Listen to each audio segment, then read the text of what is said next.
I definitely got what I wanted out of the interview, and I think that I think it was, still looking back on it, one of the best things I've ever done.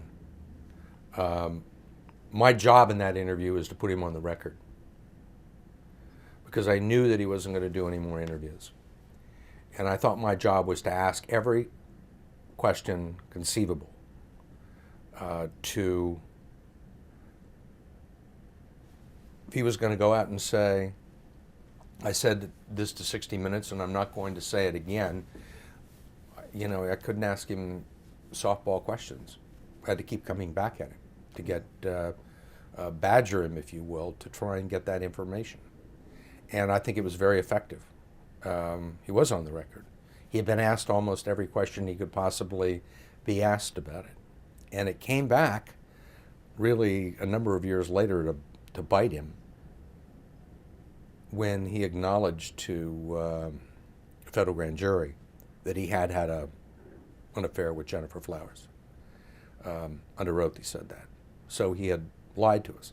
There's nothing that you can do to prevent somebody from lying to you. And in this case, it was a very personal matter. I understand, why he did it. And he didn't want to admit it. Obviously, he was running for president. He didn't want to admit it. So he tried to skirt the issue, and I kept trying to pin him down on it. That was all I could do, and I thought I did a good job. You couldn't let him off easy. You had to be tough. Did you have any subsequent contact with him? Any reference that were made? One got a sense that he was bristling in some ways at your continuing to come at him in that interview. What about your subsequent relationship with Bill Clinton or interviews with him? Any reference back to this the '92 interview? No. I would say that the relationship has always been a little chilly, but always professional. And I remember, I think the next time I saw him was at Oklahoma City after the tragedy. I was there interviewing him for 60 Minutes. And he was very gracious, as he always is, and gave a very good interview and very friendly. I see him on the golf courses from time to time, and it's fine. He wrote in his book that he wanted to punch me in the face after I had asked that question, asked some of these questions. Right. And my response was he'd have to get at the end of a very long line. Yeah. Now, what was, after the camera was off, what was the atmosphere? And they thought the interview had gone very well. And by the way, the interview did go very well for them. And it had as much to do with Mrs. Clinton as it did with Bill.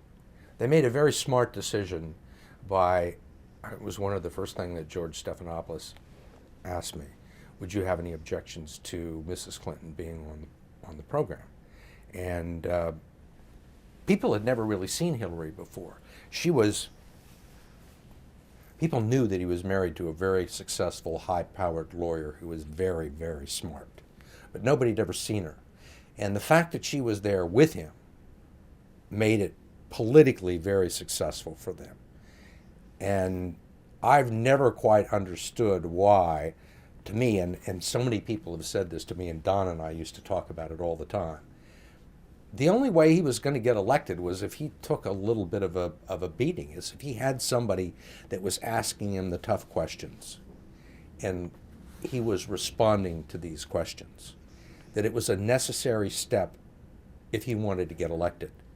And I think people, many of whom had never seen him before, were sort of impressed by the performance, and particularly by his wife. And I think it helped him in the end get elected. But yeah.